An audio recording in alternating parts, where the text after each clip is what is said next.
أعوذ بالله من الشيطان الرجيم. சபிக்கப்பட்ட ஷைத்தானை விட்டு அல்லாஹ்விடம் நான் பாதுகாப்பு தேடுகின்றேன். ولقد خلقنا الإنسان من صلصال من حمإ مسنون.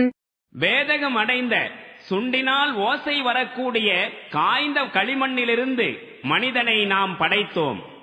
والجان خلقناه من قبل من نار السموم.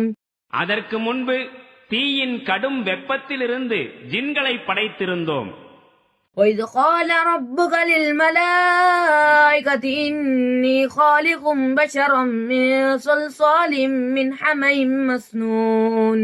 பின்பு அதிபதி வானவர்களை நோக்கி கூறியதை நினைவு கூறும்.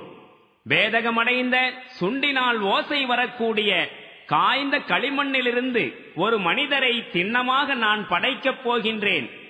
فإذا سويته ونفخت فيه من روحي فقعوا له ساجدين. நான் அவரை முழுமையாக்கி அவருக்குள் என்னுடைய உயிரிலிருந்து ஊதியதும் நீங்கள் அனைவரும் அவருக்கு சிரம்பணிந்திட வேண்டும். فسجد الملائكة كلهم أجمعون. வானவர்கள் அனைவரும் அவ்வாறே சிரம்பணிந்தார்கள். إلا إبليس أبى أن يكون مع الساجدين. இபிலீசை தவிர அவன் சிரம்பணிபவர்களுடன் சேர்ந்திட மறுத்து விட்டான்.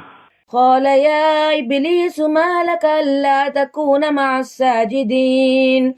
அப்போது இறைவன் கேட்டான், இபிலீசே, உனக்கு என்ன நேர்ந்து விட்டது? சிரம்பணிந்தவர்களுடன் நீ சேரவில்லையே, ஏன்? قال لم أكن لأسجد لبشر خلقته من صلصال من حمإ مسنون. அதற்கு அவன் கூறினான், இந்த மனிதருக்கு சிரம்பணிவது என் வேலை அல்ல. ஏனெனில் வேதகம் அடைந்த சுண்டினால் ஓசை வரக்கூடிய காய்ந்த களிமண்ணிலிருந்து அவரை நீ படைத்துள்ளாய். قال فاخرج منها فإنك رجيم. அதற்கு இறைவன், அவ்வாறாயின் நீ இங்கிருந்து வெளியேறிவிடு, ஏனெனில் திண்ணமாக நீ விரட்டப்பட வேண்டியவனாயிருக்கின்றாய். وإن عليك اللعنة إلى يوم الدين. இனி கூலி கொடுக்கப்படும் நாள் வரை திண்ணமாக உன் மீது சாபம் விதிக்கப்பட்டிருக்கும் என்று கூறினான். قال رب فأنظرني إلى يوم يبعثون.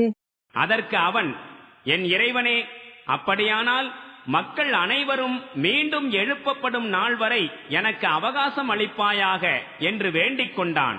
قال فإنك من المنذرين. அதற்கு அல்லாஹ் கூறினான், உனக்கு அவகாசம் அளிக்கப்பட்டிருக்கிறது. إلى يوم الوقت المعلوم.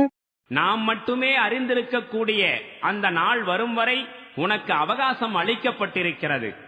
قال رب بما أغويتني لأزينن لهم في الأرض ولأغوينهم أجمعين. அதற்கு அவன் கூறினான், என் இறைவனே, நீ என்னை வழிபெறலச் செய்தது போன்று திண்ணமாக நானும் உலகில் அவர்களுக்கு கவர்ச்சிகளை ஏற்படுத்தி அவர்கள் அனைவரையும் வழிபெறலச் செய்வேன். إلا عبادك منهم المخلصين. ஆனால் உன் அடியார்களில் எவர்களை வாய்மையாளர்களாய் நீ ஆக்கினாயோ அவர்களை தவிர. قال هذا صراط علي مستقيم. அதற்கு அல்லாஹ் கூறினான், அந்த வாய்மையாளர்களின் இந்த வழிதான் என் பக்கம் கொண்டு வந்து சேர்க்கும் நேரிய வழியாகும். إن عبادي ليس لك عليهم سلطان إلا من اتبعك من الغاوين.